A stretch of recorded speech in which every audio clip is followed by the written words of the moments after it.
सदाशिवसमारम्भां शङ्करं व्यासशङ्करमध्यमाम् अस्मदाचार्यपर्यन्तं वन्दे गुरुपरम्परा।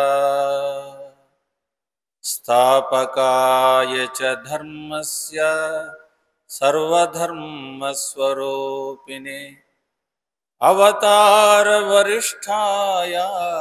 रामकृष्णाय ते नमः। जननीं शारदा देवीं रामकृष्णं जगद्गुरुं पादपद्मे श्रेयो श्रित्वा प्रणमामि मुहुर्मुहुः। नमः श्रीयतिराजाय विवेकानन्दसूरये सच्चित्सुखस्वरूपाय स्वामिने तापहारिणे।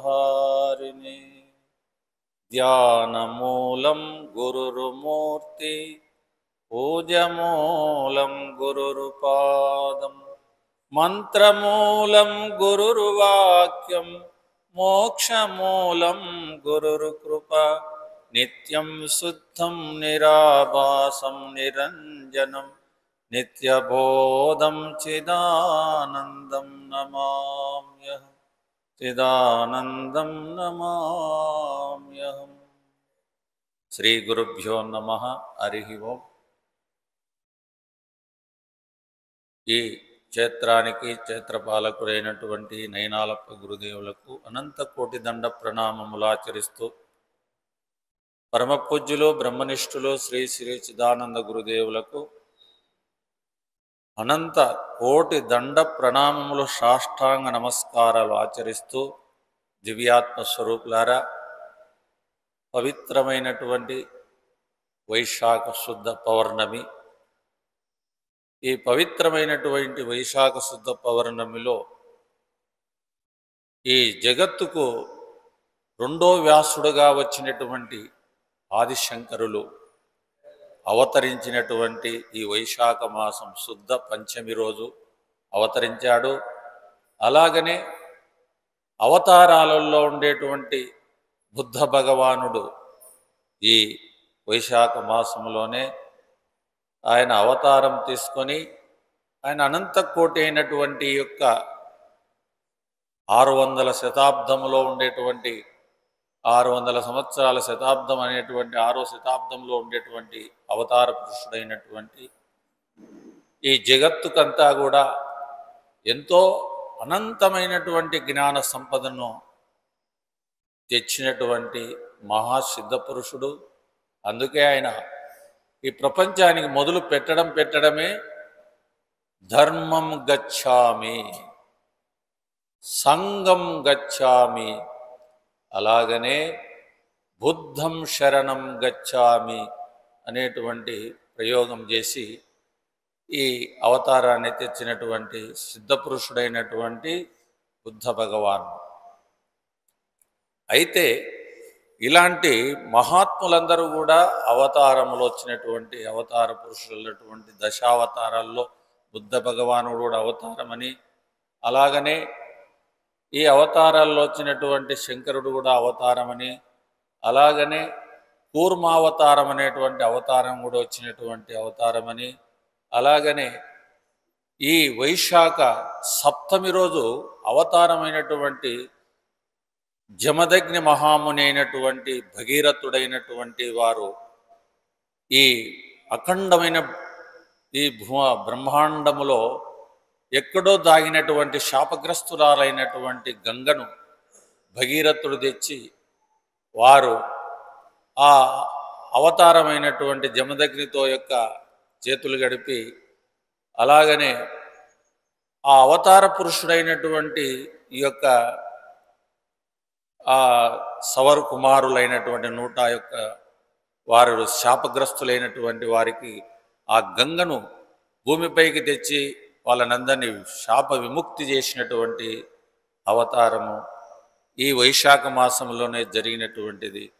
అందుకే మహాత్ములు చెప్పేది ఏంటంటే, ఈ మోహన అనేటువంటి మోహి అవతారం అనేటువంటి ఏకాదశి రోజు ఎవరైతే శుద్ధ ఏకాదశి మోహిని అవతారం అయినటువంటి ఏకాదశి రోజు ఎవరైతే ఈ బ్రహ్మాండంలో ఉండేటువంటి జీవకోటి అంతా కూడా ఆ గంగను సముద్రంలో ఉండేటువంటి గంగను తెచ్చి పాయలు పాయలుగా చేసినటువంటి అవతార పురుషులైనటువంటి మహాత్ములందరూ కూడా ఈ వైశాఖ శుద్ధ ఈ యొక్క పాడ్యము నుండి అమావాస్య పోయిన పాడ్యము నుండి మళ్ళీ అమావాస్య వరకు చేసినటువంటి స్నానం, మాఘమాసంలో స్నానం చేసినట్టు ఈ వైశాఖ మాసం కూడా స్నానం 24 గడియల్లో బ్రహ్మముహూర్త కాలంలో స్నానం చేసినట్లయితే మరి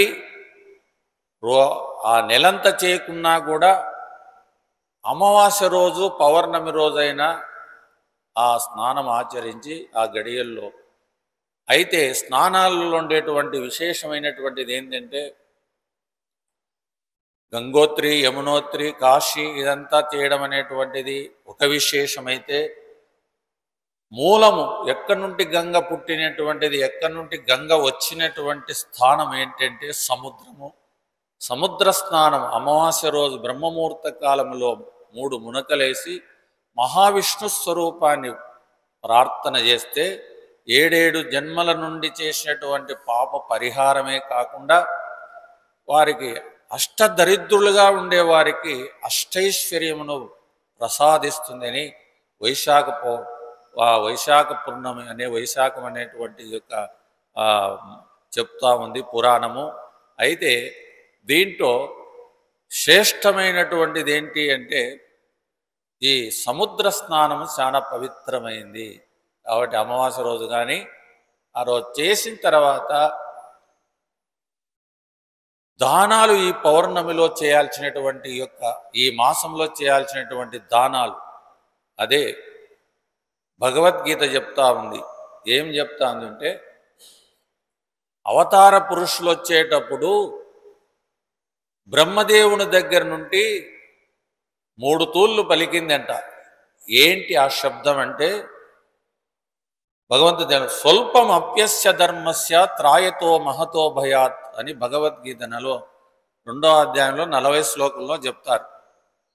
ఆ వచ్చే శబ్దము బ్రహ్మ నుండి వచ్చినటువంటి ఏంటి కర్తవ్య కర్మ ఈ ప్రకృతిలో పరిపాలించేటువంటి వారందరూ కూడా ఏం ఆచరించాలా అని బ్రహ్మదేవుడు ఉపదేశం చేసినటువంటి ఏంటి అంటే దదదా అని 3 దాలు వలిగిన అంతా దానే దదదా అని శబ్దం వచ్చిందండి.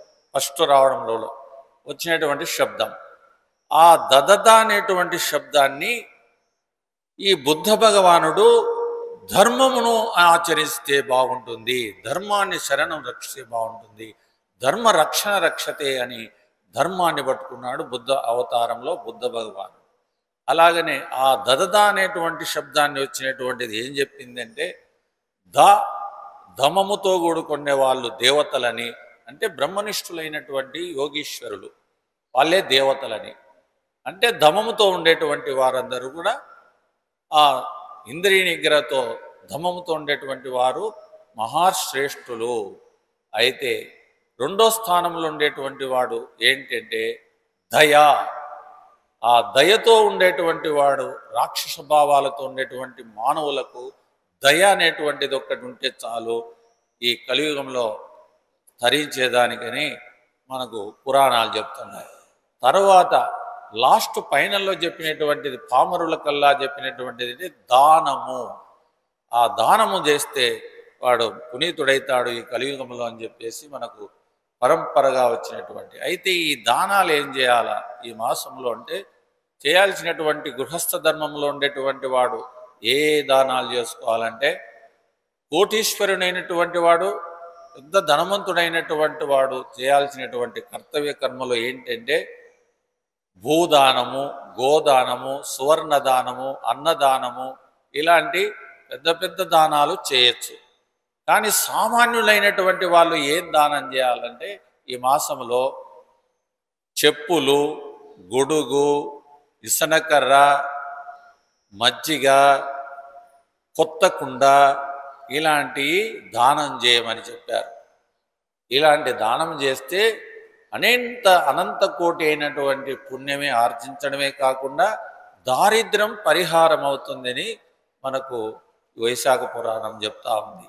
కాబట్టి ఇలాంటి ఈ ప్రకృతిలో ఆచరించాల్సినటువంటి ధర్మాన్ని అంతా కూడా బుద్ధ భగవానుడు తీసుకొని సమాజానికి అందించినటువంటి ఏంటి జ్ఞానాన్ని అంటే చూడు, ఆయన చక్రవర్తి, ప్రపంచంలో చక్రవర్తిగా పుట్టినాడు. ఆ చక్రవర్తిగా పుట్టిన వానికి జ్ఞానం ఎలా కలిగింది అనే దానికి ఆయన అంతఃపురంలో చాలా అష్టైశ్వర్యాలతో కులదూగుతుండేటువంటి వాడు ఈ ప్రకృతిని చూసినట్లు ఆయన కనిపించలే. అంతా ఆ అంతఃపురంలోనే ఆటలు పాటలు భోగాలు అన్ని దాంట్లోనే ఆయన జీవనం గడుపుతూ ఉండేటువంటి వాడు. అయితే ఆయనకు ఒక అవసానమైనటువంటిది, ఎవరికైనా జ్ఞానం కలగాలంటే ఏదో పూర్వజన్మ సుకృతం అన్నట్టు ఆయన అవతార పురుషుడు కాబట్టి ఆయన పోతూరి ఏదో అంతఃపురం నుండి వదిలి వచ్చి ఏదో ప్రపంచంలో కొంచెం అట్లా చూసేదానికి వచ్చాడు. చూస్తే ఆ మంత్రి గారిని వెంట పెట్టాడు. ఆ మహారాజు కాబట్టి తండ్రి శుద్ధోదనుడు ఆయన మడి చూశాడు. అంతఃపురంలో నుండి కింది దిగి వచ్చారు. వస్తే కనిపించేటప్పుడు ఆయన చూడమే చూపు ఎక్కడ పడిందంటే ముసలివాడు కర్ర పట్టుకొని ఊగుతూ తిరుగుతూ పోతుంటే ఏంటి ఇది విచిత్రంగా కనిపిస్తుంది ఈ బొమ్మ అని చెప్పి అడిగాడు. అప్పుడు ఆ మంత్రి గారు చెప్పారు, స్వామి మహారాజా, ఈ దేహము ఇలాగ అవతారాలు ఎత్తుతుంది, ఈ స్థాయి కలుగుతుంది ప్రతి దేహానికి అని చెప్పాడు. ఇంకా కొంచెం దూరం పోయినాడు. పోతే శవములాగా ఒక మంచంలో పడి ఉన్నాడు. ఇదేంది విచిత్రంగా కనిపిస్తూ ఉంది అన్నాడు. అది చూస్తే రేపు ఈ దేహం అట్లా పనికి రాకుండా అట్లా ముసలి అవతారంలో ఉంటుంది అన్నాడు. ఇంకా ముందుకు పోయాడు. ముందుకు పోతే ఈ ఒక శవాన్ని తీసుకుంటూ పోతున్నారు, ఎత్తుకొని వెళ్తున్నారు. ఈ శవాన్ని చూశాడు. ఈ 3 పాయింట్లు చూశాడు. ఆయన హృదయంలో అత్తక్కపోయింది. అరేరేరే, ఎన్ని సంవత్సరాలు ఎన్ని జీవితం అంతా ఈ భోగాలు అనుభవించిన ఈ దేహము ఒకరోజు ఈ అవతారం ఎత్తుతుంది కదా అని ఆయనకు విచారణ కలిగి వైరాగ్యం కలిగి ఆ అంతఃపురంలోకి తిరిగిపోయి ఏకోజాములోనే బ్రహ్మముహూర్త కాలంలో 2 గంటలకు పడకలో ఉండి రాజభవనంలో ఉండి భార్య పక్కల పిల్ల పక్కన ఉండి వెంటనే వైరాగ్యం కలిగి బయలుదేరినటువంటి సుదినమైనటువంటి ఈ పుణ్యమైనటువంటి వైశాఖ మాసంలో చెప్తారు. ఆయనది చరిత్ర చెప్తారు. అలాగ ఆయన వచ్చి సిద్ధోదనుడైనటువంటి బుద్ధోదనుడు అయినాడు. బుద్ధిని ప్రకాశింపజేసినాడు. అది కూడా వటవృక్షం కింద రావి చెట్టు కింద కూర్చొని అనంతమైనటువంటి జ్ఞానాన్ని పొందినటువంటి అవతార పురుషుడైనటువంటి బుద్ధావతారం. ఆ బుద్ధావతారములో ఉండేటువంటిది ఏంటంటే ఈ అశ్వత్థమూలం సువిరూఢమూలం అసంగశస్త్రేణ దృఢేన చిత్వా అని ఆ వటవృక్షానికి ఆ రావి చెట్టుకు అనేకమైనటువంటి పేర్లు. అలాంటి చెట్టు కింద కూర్చున్నాడు. అలాంటి చెట్టు కింద కూర్చునేటప్పుడు ఆయనకు వైరాగ్యం కలిగినటువంటిది ఏంది అంటే జ్ఞానోదయము కలిగింది. అందుకే చూడండి ఎట్లా అంటే ఆ రావి చెట్టు అనే ఈ దేహములో మనస్సు బుద్ధి అనేటువంటి దాన్ని మన చైతన్యం అనేటువంటి నీడన ఆ ప్రకాశంలో నింపాడంట. అందుకే రావి చెట్టును పోల్చి భగవద్గీత చెప్పింది ఏంటంటే రావి చెట్టు ఎంత నిశ్శబ్దంగా ఉన్నా, ఎంత కదలకున్నా, గాలి లేకున్నా రావి చెట్టు కొనాకు కదులుతూనే ఉంటుంది. గమనించవచ్చు మనం. ఆ రావి చెట్టు ఎప్పుడు షేక్ అవుతూనే ఉంటుంది. అది గాలి లేకపోయినా ఏం లేకపోయినా చెట్టు కింద మనం గమనిస్తే అలాగనే ఈ చెట్టు అనేటువంటి దేహం అనే చెట్టు కింద కూర్చునేటువంటి ఈ మనస్సు అనే ఈ దళం ఎప్పుడు కదులుతూనే ఉంటుంది. కదులుతాదే లేదా? అందరికీ కదులుతానే అంటారు, మహాత్ములకు కదులుతుంటుంది, అందరికి కదులుతుంటుంది. కానీ ఆ కదిలేదాన్ని జ్ఞానులైనటువంటి వారు ఏమంటారంటే ఆ కదిలేది నేను కాదు కదిలించేవాణ్ణి అనే భావంతో ఉంటారు. అందుకే వాళ్ళకు చిత్తము అన్యాయత్తంబుగాక నిజాయత్తంబు చేయుచు అని ప్రహ్లాదుడు చెప్పినట్లు ఆ విధంగా ఆ మనస్సును కదులుతూ ఉంటుంది. ఆ దాన్ని కదలకుండా చేసినటువంటి సిద్ధ పురుషుడైనటువంటి ఆ బుద్ధ భగవానుడు. అందుకే ఆయన యోగనిష్టలో కూర్చుంటే ఎంత ప్రశాంతంగా ఉంటుంది. ఆ దేహాన్ని చూస్తుంటే ఏమి గగురుపాటు కనిపించదు, ఏ ఏ సుఖానికి లొంగినట్టు కనిపించదు. ఆ నిమిలీ నేత్రముగా కలిగించినటువంటి ఆ ప్రకాశంగా బుద్ధుని యొక్క ఆ విగ్రహాన్ని చూస్తుంటే మనకు నిజంగా ఆ వృత్తి మన మనస్సులో కలగాలంటే అనేకమైనటువంటి సాధన చేయాలి. అలా చేసినట్లయితే ఆ మనస్సు నిలపాలి. ఆ మనస్సు నిలిపేంత వరకు ఎన్ని కోట్ల జన్మలెత్తినా ఏమి జరిగినా మనిషికి పునర్జన్మ తప్పదు అని శాపం పెడుతుంది భగవద్గీత, వేదాలు, ఉపనిషత్తులన్నీ చెప్తున్నాయి. కాబట్టి దీన్ని మనం దృష్టిలో పెట్టుకొని నిరంతరము సాధన అనేటువంటిది. ఎందుకంటే ఏకాంతంగా రోజు మనస్సును ఉంచేది కనీసం 24 గంటల్లో కనీసం 40 నిమిషాలన్నా సరే 24 గడియలన్నా నిలపాలి. అది కనుకుంటే 7 గడియలు, అది కాకుండా 1 నిమిషం, ఇలాగ దాన్ని మనస్సును నిలబెట్టేది చేయాలి. మా యశ్వంత్ ఉన్నాడు, మనస్సును వాడు ప్రపంచం పైన ఎంత సంసారం ఉంది, అన్నీ ఉన్నాయి, ఆ మనస్సును కదలకుండా చూసుకోవడమే స్వామి అంటాడు. నాకే చెప్తాడు వేదాంతం. ఆ మనస్సు కదలకుండడమే స్వామి, ఇంకా ఇదంతా కాదంటాడు. అంటే ఆ స్థాయిని సాధన చేస్తున్నాడు. అంటే ఆ మనస్సు కదలడమే కదా ఈ ప్రపంచం అంతా, కనిపించేదంతా మనస్సు కదలడమే. ఆ మనస్సు కదిలేదంతా స్వప్నంగా మారుతుంది. కదిలింది భూత భవిష్యత్తు వర్తమాన కాలాలు. ఆ మనస్సు కదిలిందంటే భూతమవుతుంది, మనస్సు కదలకుండా అంటే వర్తమానం అవుతుంది. అది కదలకుండా భ్రమిస్తుంది అంటే భవిష్యత్తు కాలం అవుతా ఉంది. ఇలాగా తిరుగుతూ ఉంది. దీన్ని మనము ఎప్పుడు పట్టుకోవాలి? దేహం నలిగిపోయినాకన, కళ్ళు కాలు పోయినాకన, శివుడు వచ్చినాకన, స్వాధీనంలో శరీరం లేనప్పుడా? కాదు. అది ఎప్పుడో మంచి యవనంలోనే దాన్ని నియమించాలని చిదానంద స్వామి చెప్పేవాడు. యవనంలో చేసిన వాడే సిద్ధపురుషుడైతాడు. కానీ 60-50 దాటినోనికి మనస్సు కదిలి కదిలి కదిలి వాసనలు లేస్తుంటాయి. ఒక మహనీయుడు, నేను మన ఒక కథ చదువుతా ఉన్నా, మన మనస్సు ఎలా తయారైందని చెప్పాడంటే, మనకు యోగపరంగా 72 నాడులు ఉన్నాయి శరీరంలో. 72 నాడులలో అనేక జన్మాలంటి సంపాదించినటువంటి వాసనలన్నీ కరుడు గట్టిపోయినాయంట, ఇంకా కాలే లేదంట. అది అప్పుడప్పుడు బయటకు వస్తుంటాదంట. గతాన్ని గురించో భవిష్యత్తుని గురించో ఈ రెండే డ్యాన్స్ చేస్తుంటాదంట మనస్సు. వర్తమానం మీద మనస్సే నిలవదంట, నిలవలేడు. నిలిస్తే దేహం కదలదు, మనస్సు కదలదు, ఇంద్రియాలు కదలవు, ఏమి కదలవు. అదే దాన్ని బ్రాహ్మీ స్థితి అనే భగవద్గీత కొనియాడింది. అలాంటి స్థితిలోకి మనము చేరాలంటే గతాన్ని ఎప్పుడు లోగకూడదు. అందుకే చూడు, మన మహాశివరాత్రి రోజు చెప్తారు, చూడు ఎంత అద్భుతమైనటువంటి అర్థం చెప్పింది శివపురాణం. అంటే నువ్వు ఎప్పుడు ఆది అంతము లేనటువంటి బ్రహ్మస్వరూపాన్ని, అంటే అఖండమైనటువంటి ఆ చైతన్యాన్ని ఆది చూడాలని బ్రహ్మదేవుడు అయినాడు, అంతము చూడాలని విష్ణువు అయినాడు. ఇద్దరు పోయి గబ్బు పట్టిపోయి శాపగ్రస్తులు అయిపోయినారు. అయిందా లేదా? ఆయన పోయి నేను అబద్ధం చెప్పించినాడు. ఎవరు? బ్రహ్మదేవుడు. ఎవరిని చెప్పించినాడు? ఎవరు? ఇద్దరు చెప్పినారు. మొగిలి పువ్వు, ఆవు చెప్పి తల 2 మాట ఊపిందంట. అది చూపింది అంటే అబద్ధం చెప్పింది. అబద్ధం చెప్పిందికి రాసి అయిపోయింది. అలాంటి మనస్సుతో మనం చేసేటువంటి అబద్ధాలు ఎన్ని కోట్ల అబద్ధాలు ఆడుతున్నామో, ఎన్నో రోజుకి ఎన్ని జరుగుతూ ఉంటాయో, ప్రతిదానికి అబద్ధమే, ప్రతిదీ కల్పించుకోవడమే.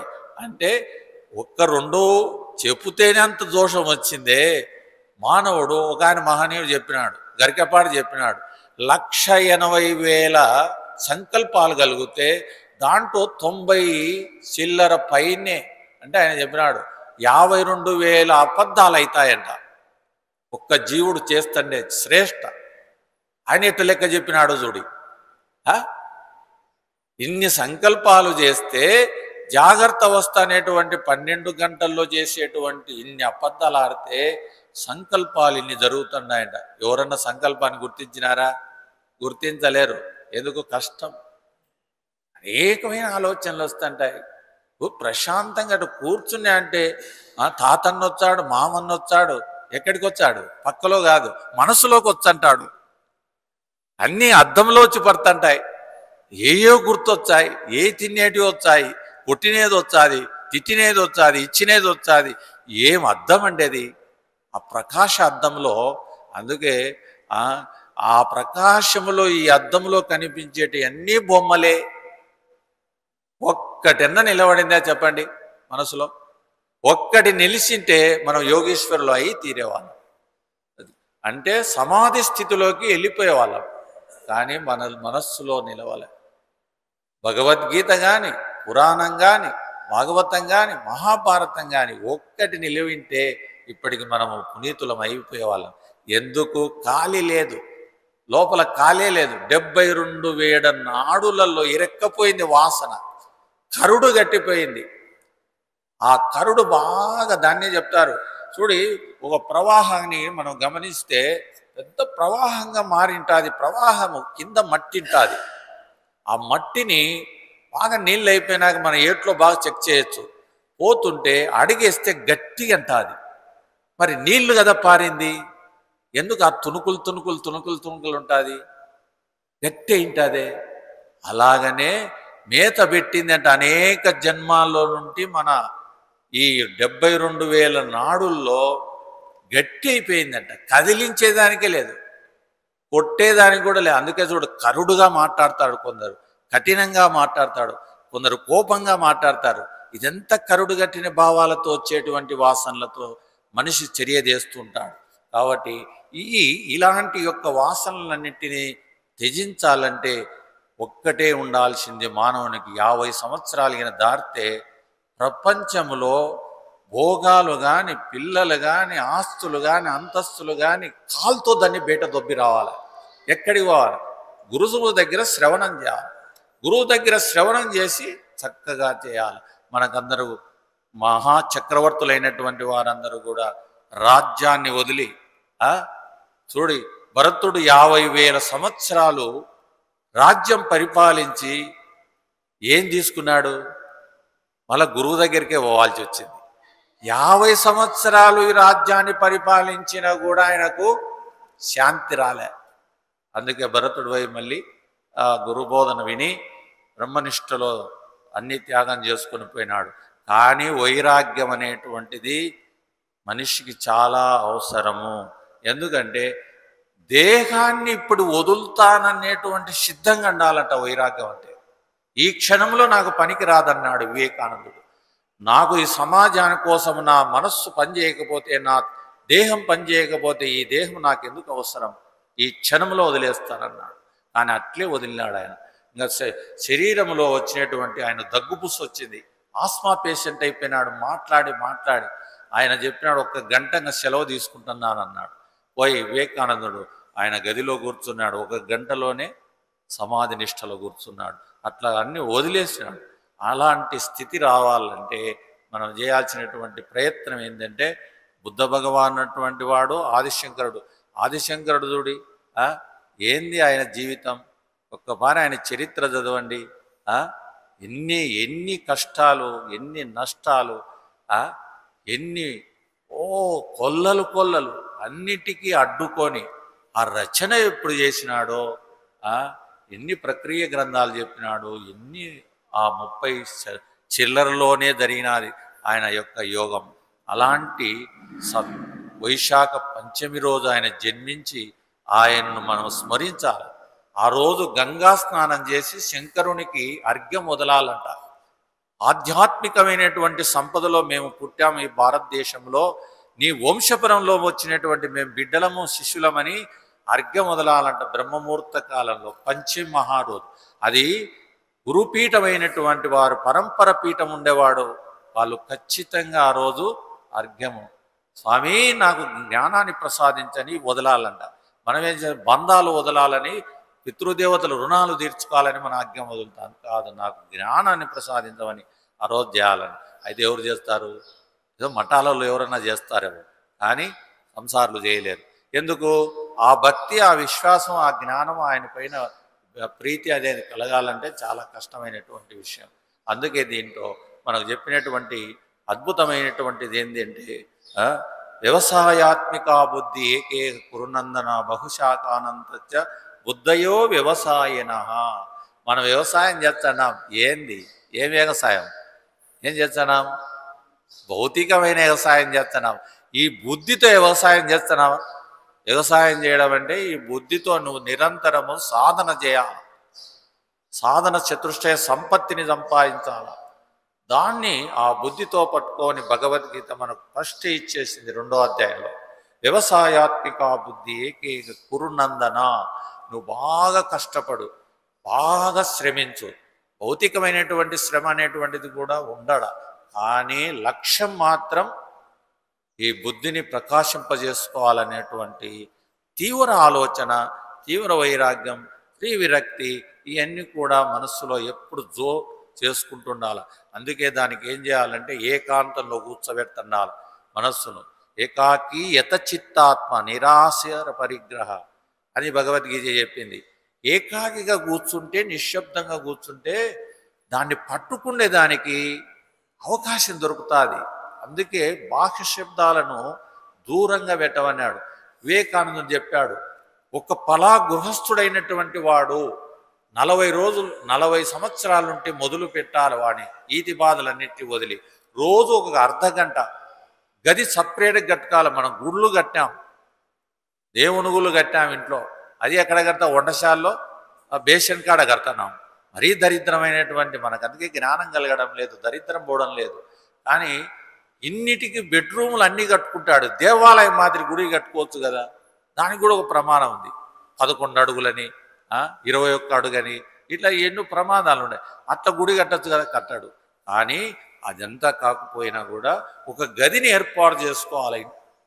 ఆ గదిని ఏర్పాటు చేసుకొని అంత మహాత్ములు ఉండేటువంటి వారందరూ మన ఋషి పరంపరగా ఉండేటువంటి మనల్ని ప్రకటించిన మన వేదాల్లో వచ్చినటువంటి గుర్తులు పెట్టినటువంటి ఫోటోలన్నీ ఉండాలి ఆ రూమ్లో. ఫోటోలో పెట్టి మంచి సువాసన అయినటువంటిది దాన్ని ధూపం వేసుకోవాలి. ధూపం వేసుకొని నీకు ఆసనంలో కూర్చుండే శక్తి ఉంటే ఆసనంలో కూర్చోవచ్చు, పద్మాసనంలో, సుఖాసనంలో. అది చేత కాకపోతే కొయ్యతో చేసినటువంటిది ఒక బెంచ్ తయారు చేసుకోవాలి. అది కూడా వెనక ఆనుకుండేట్టుగా తయారు చేసుకోవాలి. అది పెట్టుకొని రోజు మనస్సును గుర్తిస్తూ దాని మీద మనస్సును పెడుతూ ప్రశాంతంగా కూర్చుండేది నేర్చుకోవాలి. ఇది గృహస్థుడి ఇంట్లో కూడా సాధన చేయమని చెప్పి వివేకానందుడు చెప్పాడు. ఎందుకంటే ఎప్పుడు ఆశ్రమాలకు వచ్చేదానికి సాధ్యం కాదు కాబట్టి, ఇతి బాధలు, సంసారం ఎన్ని ఉంటాయి కాబట్టి, మొత్తం మీద చేయాల్సినటువంటి ఈ దేహముతోనే ఈ వాసన గడుపుకోవాలి. అందుకే శాస్త్రం చెప్పింది ఏంది? దేహవాసన, లోకవాసన, శాస్త్రవాసన. ఈ ప్రమాదకరమైనటువంటి వాసనలు మనకు దీనిలో పైన ఎగస్టుండా ఏంటి? దారేషణ, ధనేషణ, పుత్రేషణ, ఈశనత్రయాలు ఎన్ని కమ్ముకోనిండాయి మన దేహం, మన మనస్సు పైన దాడి చేస్తున్నాయి క్షణం క్షణం. కాబట్టి ఈ వాసనలను మనం త్యజించాలంటే నీవే తప్ప నితప్పరం పెరగని భగవద్గీత చెప్పినట్టు, అలాగనే భాగవతం చెప్పినట్టు శరణాగతి పొందాలి. అందుకే దీనికి భగవద్గీత ఒకే మాట చెప్పింది, సర్వధర్మాన్ పరిత్యజ్య మామేకం శరణం రజ అహం త్వా సర్వపాపేభ్యో మోక్షయిష్యామి మా శుచః అని. అన్ని ధర్మాల కన్నా నీవు ఆత్మధర్మాన్ని ఆచరించు, ఆత్మధర్మం పైన నువ్వు బ్రతకాలనేటువంటిది అని చెప్పి మనకు అనేకమైనటువంటి శాఖోపశాఖలైనటువంటిది మన దేహం. చూడు ఎన్ని శాఖలు పొందింది దేహము. చూడి చేతుకు 5 ఏళ్ళు, కింద 5 ఏళ్ళు, పైన 5 ఏళ్ళు, ఇంకా ఎక్కడెక్కడ ఏళ్ళు, అన్నీ లెక్కే, ఎన్ని శాఖోపశాఖలు. కాబట్టి ఈ శాఖోపశాఖలైనటువంటి ఈ దేహాన్ని దగ్గర పెట్టుకొని ఏమో నేను బ్రతుకుతున్నాను, ఏమో నేను తరిస్తున్నాను, ఏమో నేను చేస్తున్నానని ఒట్టి భ్రమతో బ్రతుకుతున్నాడు జీవుడు. వాస్తవానికి భ్రమ తప్ప వేరేదే లేదు. కాబట్టి ఈ శాఖోపశాఖలైనటువంటి దాని మీద ఈ వృక్షం పైన కూర్చునేటువంటి ఈ బుద్ధి మనస్సు అనేటువంటి పక్షులు రోజు కూర్చొని ఉన్నాయి. అవి శబ్దం చేయడంలే. మనం ఆ శబ్దం చేయాలంటే ఏం చేయాలి? భగవన్ నామాన్ని స్మరించాలి, భగవత్ చింతన చేయాలి, స్తోత్రం చేయి, నామం చేయి, పారాయణ చేయి, ప్రాణాయామం చేయి, ధ్యానం చేయి, ఏదో ఒకటి చింతన చేస్తూనే ఉండాలి.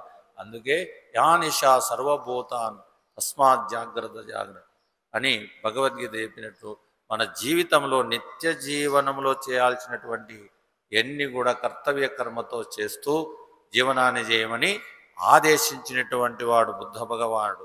అహింస పట్టుకున్నాడు. ఏమయ్యా అహింస పట్టుకున్నాడు? అహింసను ఎంత స్థాయికి తీసుకురావాలో ఎంతో కష్టపడినాడు. కానీ ద్వైతంలో పెట్టలేకపోయినాడు. కానీ ఆయన ఒక్క ఇసుకతో పోయినాడు లాస్ట్కు. దాన్ని ప్రజ్వలింపజేసినటువంటి మహా జ్ఞాన భాండారం అనే శంకరుడు వచ్చినాక ఆ కట్టు విప్పినాడు. ఏంటంటే ఆయనకు ఇసుకొచ్చింది, ఈ ప్రపంచమంతా హింసాకాండతోనే బ్రతుకుతండి, ఇది ఏమీ కాదు, అంత శూన్యంలో ఉంది, ఇది శూన్యం శూన్యం శూన్యం అన్నాడు. ఆడికి ఆగిపోయి ఇంకా అలసట అయిపోయింది ఆయనకు. అంటే అంతా శూన్యమే శూన్యమే అని చెప్పినాడు. అంటే ఆకాశతత్వంలో శూన్యాన్ని చూపించినట్టు చూపించాడు. కానీ శంకరుడు వచ్చాడు వెంట. ఆయన తర్వాత 8వ శతాబ్దంలో శంకరుడు వచ్చి పూర్ణం పూర్ణం పూర్ణం అన్నాడు. ఈ ప్రపంచం అంతా పూర్ణాకారంలో ఉంది అన్నాడు. పూర్ణం అంతా పూర్ణమే ఉంది అన్నాడు. ఎందుకంటే పూర్ణంగా ఉండేటువంటిదంతా కనిపించేదంతా పూర్ణమే అని చెప్పాడు. ఆ పూర్ణమే అపూర్ణంగా మారింది. ఇయే దేహాలు. చూడండి, ఈ దేహాలన్నీ కనిపిస్తుంటాయి, ఆ పూర్ణంలో నుండి వచ్చినట్టే కదా.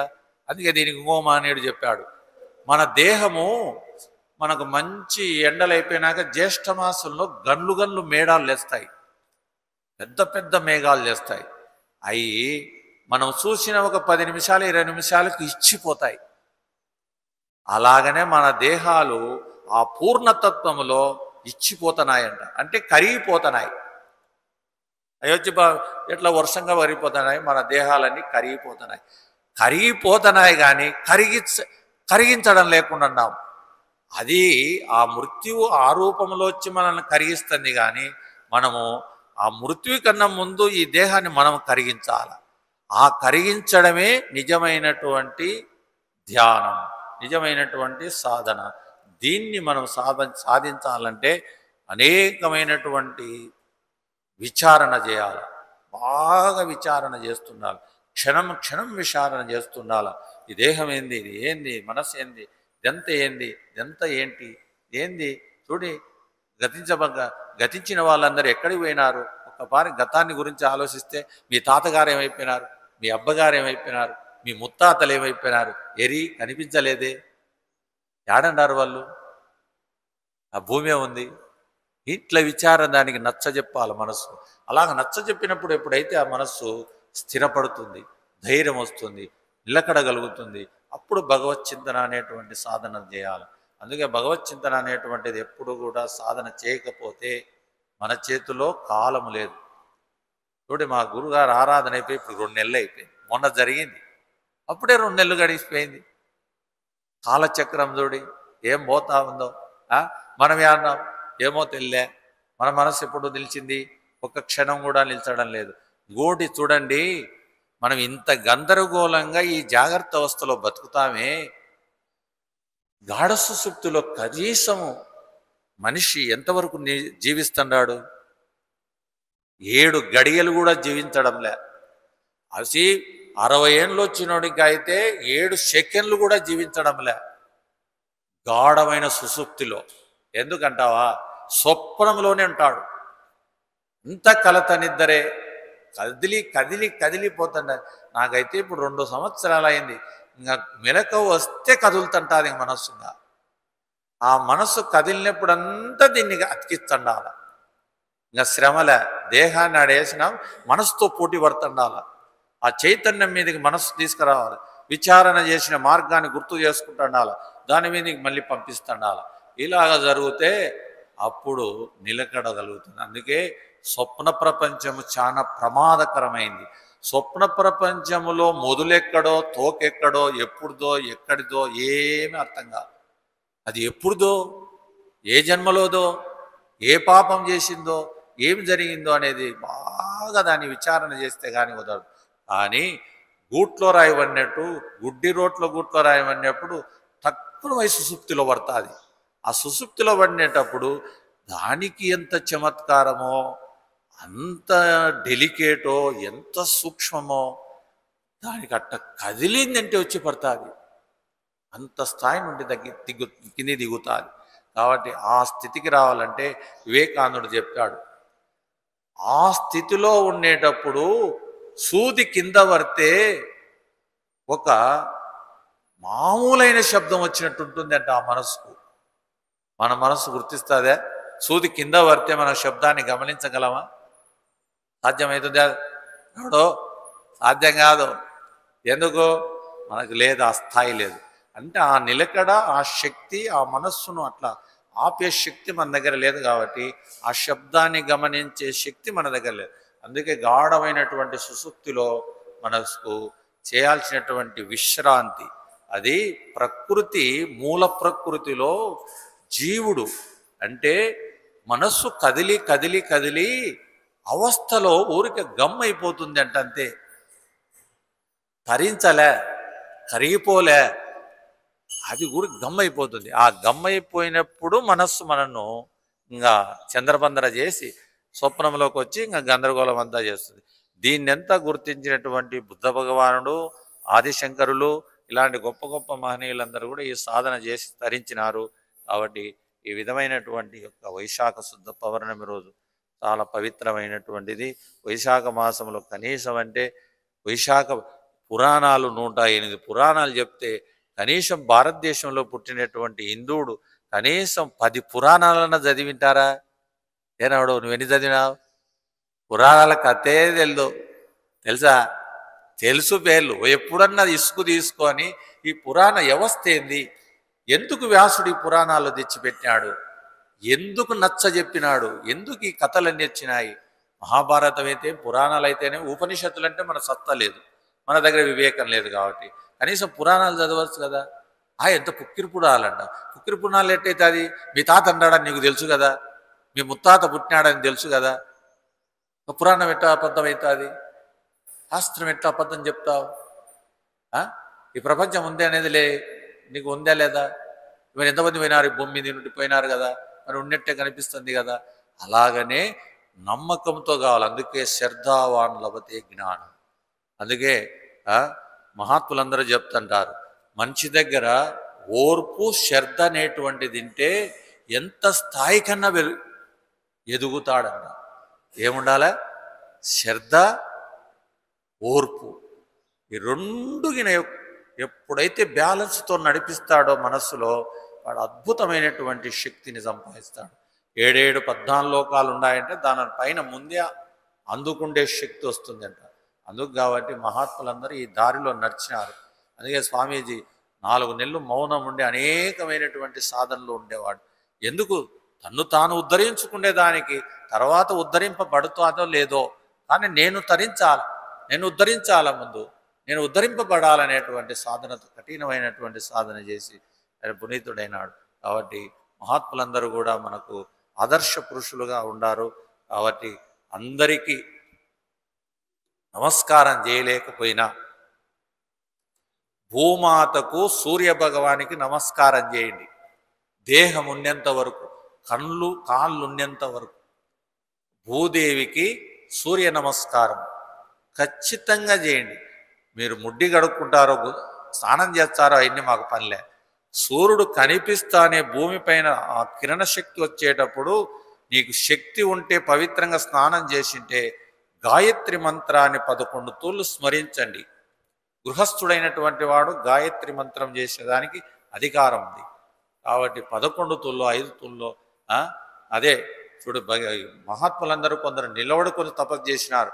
అది 2 కాళ్ళను దగ్గర పెట్టి 2 చేతులను శిరస్సు పైన పెట్టచ్చు, హృదయంలో పెట్టచ్చు, శిరస్సును వంచి నమస్కరించవచ్చు. ఇలాగా 8 అంగాలతో చేసేటువంటి నమస్కారాలలో శిరస్సు నమస్కారం గొప్పది. సూర్యునికి శిరస్సు నమస్కారం చేస్తే, ఎందుకంటే బ్రహ్మరంధ్రముల నుండి అక్కడ నుండి ప్రకాశం వచ్చింది కాబట్టి ఆయనకి ఇష్టమని. కాబట్టి ఈ 2 నమస్కారాలైన జీవితంలో ఆచరణ చేయండి. భూమాతకు మంచము దిగేటప్పుడు నమస్కారం చేయండి. సూర్యుడు కనిపిస్తాన్ని నీ చేతిలో ఏమైనా ఉండొచ్చు, చెంబు ఉండొచ్చు, ఇంకోటి ఉండొచ్చు, కింద పడేయాలి, అంతే కనపడతాను కిరణ నమస్కారం చేయాలి. స్వామి నీ ప్రకాశమే ఈ ప్రపంచం అంతా, నీ రూపంలో కనిపిస్తున్నావు కదా అని చెప్పి ఆయనకు నమస్కారం చేయాలి. అలా చేసినట్లయితే మనం జీవితాన్ని, ఎందుకంటే అదే ప్రకాశం. మన బుద్ధి సూర్యప్రకాశం ఎట్లా ఉందో దానికన్నా కొన్ని వేల రెట్లు మన బుద్ధి ప్రకాశం. మన బుద్ధి ప్రకాశమైనటువంటిది ఎన్ని వేలతో ఉందో దానికన్నా సూక్ష్మమైనటువంటిది మనస్సు, దానికన్నా సూక్ష్మమైనది చిత్తం. ఈ పెద్ద ప్రమాదకరమైనటువంటి, కాబట్టి దీనిలను అనుసరణ చేస్తూ ఉండాలా. చూడు, కోపతాపము రోజు ఒక ఆయన చెప్పినాడు, కోపము ఎన్ని నిమిషాలలో ఎంతవరకు ఉందని రాసుకోమన్నాడు. ఎప్పుడు నీకు ఆనందం కలిగింది రాసుకోమన్నాడు, ఎప్పుడు సంతోషంగా ఉండేది రాసుకోమన్నాడు, ఎప్పుడు ప్రశాంతంగా ఉండేది కూడా రాసుకోమన్నాడు. రాసుకుంటే అంతా గబ్బే, ఒక్కటి కూడా ప్రశాంతం ఉండదు జీవితంలో. రాసి పెట్టినావనుకో, లేచిన మొదలుకొని పడుకునేంత వరకు రాయాలి అలం పెట్టి. రాస్తావా? అబ్బో, అన్ని గబ్బు వాసనలు వస్తుంటాయి, మంచి సంకల్పాలన్నీ వస్తుంటాయి. క్రోధం వస్తుంది, లోభం వస్తుంది, మొహం వస్తుంది, మాత్సర్యం వస్తుంది, అరిషడ్ వర్గాలు శివతాండం చేస్తాయి, ఎన్నో వస్తూ ఉంటాయి. కాబట్టి దీన్ని ఇలాగ నియమం పెట్టేదానికి ఈ మనస్సునే, అందుకే దీన్ని మనస్సునే దీని మీద ప్రయాణం చేయమన్నారు. చూడండి, మనస్సుకు ప్రకాశం లేదు కానీ ప్రకాశించినట్టు నటిస్తుంది. ఎంత మోసం! ఇంకోటి వచ్చింది, ఇప్పుడు సిద్ధాంతంలో వచ్చింది, అంత బ్రహ్మ, అంత పరమాత్మ, అంత బ్రహ్మమే, అంత బ్రహ్మమే. ఎట్టయితాడయా అందరితో బ్రహ్మమే? ఎడ చెప్తావు? ఎవరెవడో చెప్తావా? నీలో బ్రహ్మం, నాలో బ్రహ్మం, అందరు బ్రహ్మ. ఇప్పుడు నీకు ఆకలి అయినప్పుడు నాకు ఆకలి కాదు, నీకు నిద్ర వచ్చినప్పుడు నాకు నిద్ర రాదు. ఎట్ట సమమైనట్టు అవుతుందే? అన్ని ఉపాధులు ఉండే చైతన్యం ఒకటే కావచ్చు, కానీ తేడా ఇది ఎట్ట సమమవుతుంది? సమం కాదు ఇది. కానీ సమంగా కాదు, సమము అనేటువంటి భావన చూడాలి, అంతే. ఆ ఉపాధిలో ఉండేది సమం అంటే సమంగా ఉండే పరమాత్మే. సమంగా చూస్తానంటే నేను దెబ్బ కొడతాను, ప్రపంచం నీ మీద ప్రయాణం చేస్తుంది, చెడు తెచ్చి పెడతాది, క్రోధం తెచ్చి పెడతాది. అందుకే దానికి ఒక ఉపాయం చెప్పింది శాస్త్రం. ఆ ఉపాయం మనం జీవించడం అనేటువంటిది చాలా విశిష్టమైంది. కాబట్టి ఈ మనం చేయాల్సినటువంటి ధర్మకార్యాలన్నీ కూడా ఈ మాసంలో చేయాల్సినటువంటి ధర్మకార్యాలు, యతీశ్వరులకు ఒకటి పవిత్రము, నిష్టం అనుష్ఠానం చేసేటువంటి సద్బ్రాహ్మణునికి చేయాల్సినటువంటి దానము ఈ వైశాఖ మాసంలో చేయమని చెప్పారు. ఎందుకంటే 3 వేళలో ప్రాతకాలము, మధ్యాహ్న సమయం, సాయంత్రం త్రిసంధ్య చేసి గాయత్రిని ఎవరు స్మరిస్తుంటాడో వాడు సద్బ్రాహ్మణుడు అని చెప్పింది శాస్త్రం. అందరు బ్రాహ్మణులుగా అంటే ఆ బ్రహ్మ ఆ యొక్క ఆ కాలం ఏంటంటే పూర్తి కరకర దూరం అయిపోతూ కొస్సగనిపిస్తాడు చూడు, అది సంధ్య. మధ్యాహ్న సమయము మన తల మీద మన నీడ కనిపించకుండా ఉండడము, అది సంధ్య.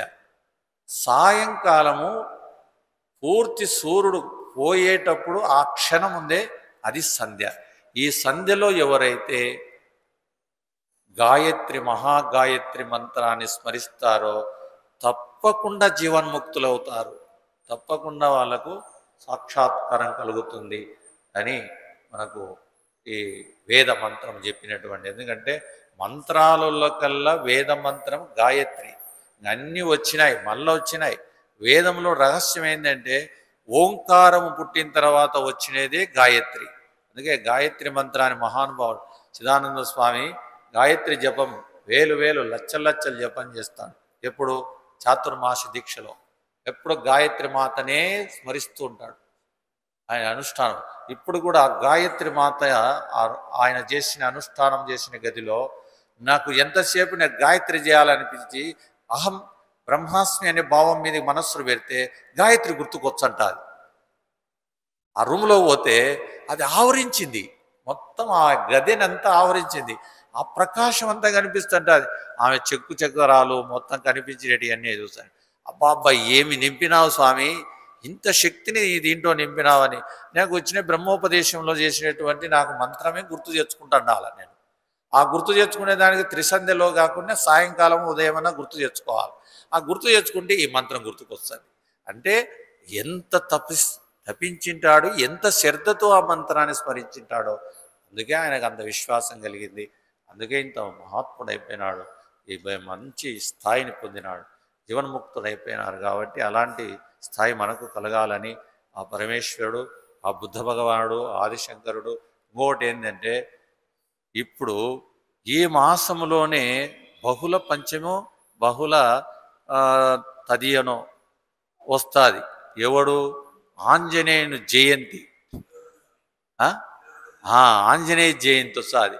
ఆంజనేయుడు జీవన్ముక్తుడైనటువంటి రోజు అంట అది. మరి అది మరణం లేదు కదా, జీవన్ముక్తుడైన రోజు అని అందుకే ఆయన కొనియాడమని చెప్పారు. మళ్ళీ ఇంకోటి ఏంటంటే బ్రహ్మోపదేశం చేసిన నారదుడు జన్మించినటువంటి ఈ మాసంలోనే. మరి అన్నమయ్య ఈ మాసంలోనే జన్మించాడు. అంత మహాత్ములందరూ వచ్చినారు, యోగీశ్వరులందరూ, నిష్ణాతులందరూ ఈ మాసంలోనే వచ్చినారు. మా పుణ్యాత్పురాలు ఒక ఆయన మొన్న మా పుణ్యాత్పురాలు గురువు గారికి దాదాపు 30 ఏళ్ళు భిక్ష పెట్టింటారు ఎల్లమ్మ గారని. ఆమెకు నేను ఆ రోజు పోయి పూలమాల వేయాలనుకున్నాను. నాకు అప్పుడే భక్తుడు వచ్చినాడు ఒకడు. నేను పోవాలి, ఆడ ఎత్తుతున్నారు. ఎప్పుడు పోయేది? వీళ్ళని పంపించాలన్నా ఆడిపోవాలా? ఊదల్లే పోయి ఆమె నమస్కారం చేసి వస్తామని. ఒక్క మహాత్మునికి ఆమె దక్షిణ పెడితే, ఆ భిక్ష పెడితే ఆమెకు నిన్న ఏకాదశి. ఆ ఏకాదశి రోజు పొద్దున స్నానం చేసి పడుకునే అంటే మంచం మీద మొబ్బుగా అట్లా పడుకునేది ప్రాణం పోయింది. పొద్దున టిఫిన్ అన్నీ అయిపోయి, స్నానం అయిపోయింది, అన్నీ అయిపోయినాయి. కానీ నాయన ఎప్పుడు కానీ ఆమె జీవితంలో నాయన నేను చేసినది రుచిగా ఉందా, పుల్లగా అందా, కారంగా అందా నాయన అనేది. పెద్ద స్వామికి ప్రసాదం పెడితే ఎప్పుడే కానీ ఏమంగా నువ్వు ఏం కోరుకోవా అని అంటావు. నీ దయ ఉంటే చాలే నాయన, నీ దయ ఇదే కోరింది ఆమె. ఇప్పుడు ఆయన పోయిన తర్వాత నన్ను ఆ రూపంలో చూసుకుంటా నాకు పటానీలు ఆమెకు వచ్చేటువంటి నెలలో పింఛన్ వచ్చాది 4000. ఆ పింఛన్దంటూ నాకు 1/2 కేజీ బఠానీలు పంపిస్తాను. నేను పిల్లప్పుడు బఠానాలు తినేవాడిని. నాయన నీకు బఠానాలు పంపిస్తాడా, నీకు చేరినాయ లేదని ఫోన్ చేయించా అది కొడుకుతో. ఎవరన్నా వస్తే పంపిస్తాంట. ఏమాంగ నీకేమని నాయన ఇంకా నీకు టైం తక్కువ ఉందేమా, ఇంకా ఏం లేదులే, నువ్వు బాగా భగవత్స్మరణ చేయంటే నాకు మంత్రం చెప్పలేదు కదా నాయన అని. ఏం లేదు స్వామిని అనుకుంటాం అనుకో అని చెప్పి ఆమె నిద్ర రాంతోలికి స్వామిని అనుకుంటాం అనుకునేదంట. ఇట్లా పోయింది. అంటే అందుకే ఏం చెప్పింది భగవద్గీత? స్వల్పం అప్యస్య ధర్మస్య త్రాయతో మహతో భయాత్. నీ భయాలను, నీ భ్రాంతులను, నీ దుఃఖాలను, నీ అన్నిటినీ కష్టాలు తీరుస్తాను. స్వల్పం అప్యస్య ధర్మస్య అంటే భగవంతుని స్మరిస్తే, నువ్వు నామం చేసు, జపం చేయి, ఏదన్నా చేయి, స్వల్పంగా నువ్వు క్షణము నన్ను స్మరించు, నిన్ను భయానుంటి భ్రాంతిని వదిలిస్తానని ప్రమాణం చేసింది భగవద్గీత.